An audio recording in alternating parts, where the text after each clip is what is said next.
how do you work towards membership? Should you work towards membership, given how difficult it is to claim? And how do you find profile building opportunities? Okay. So those. Yeah, so looks like twofold questions. So the first question I'll try to answer first. Should you target the membership criteria? My recommendation from my experience of dealing with EB1 for the last, let's say, 3-4 years is to try to stay away from it unless you can really get into um, these exclusive membership categories, right? And USCIS has also updated the policy manual to sort of indicate what those are.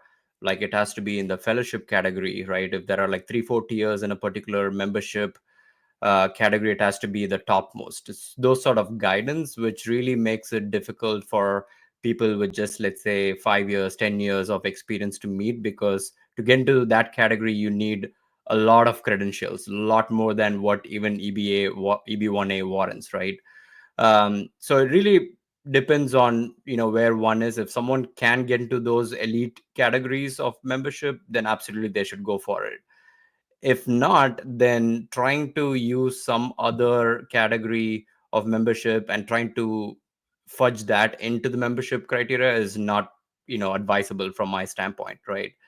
But now the question becomes like, okay, should I even apply for memberships in professional organizations? For which the answer is absolutely yes. Just because you you don't go for the membership criteria doesn't mean you shouldn't have membership in professional associations, right? Because part of being an industry leader is being associated with professional organizations and add value to the industry, right? And showcase your work and create this thought leadership, for which professional associations and memberships provide a perfect platform outside the company, right? So yeah, so going to that second part of your question, how do you get opportunities, right, once you get into membership? So the first thing is to even identify what is the right, like, professional association to be associated with, right?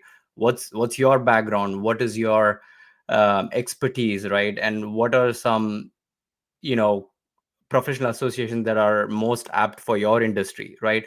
Doing some homework before getting associated, because if you take the immigration out, you should still be able to associate with these communities where you can add value and get value out, right? That's the intent of these professional associations that exist, whether it's IEEE, ACM, any of these, associations pertaining to the industry, right?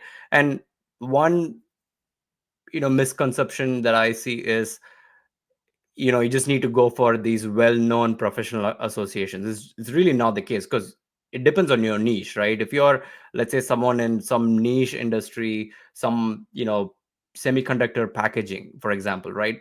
There could be some industry consortiums just for that niche.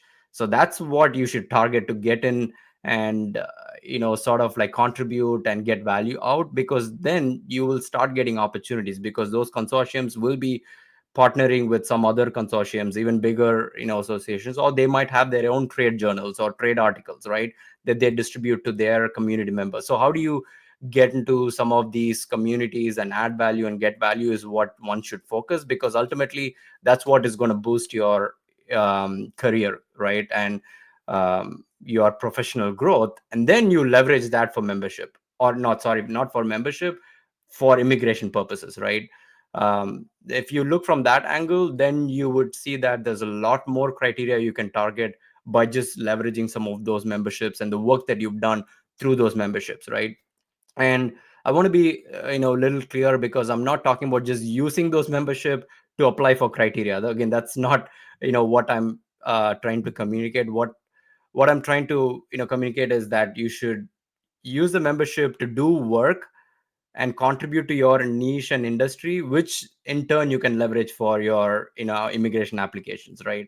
So that's the most organic way to go about this, without trying to put yourself in a box where you don't fit, right? That's sort of what I wanted to clear up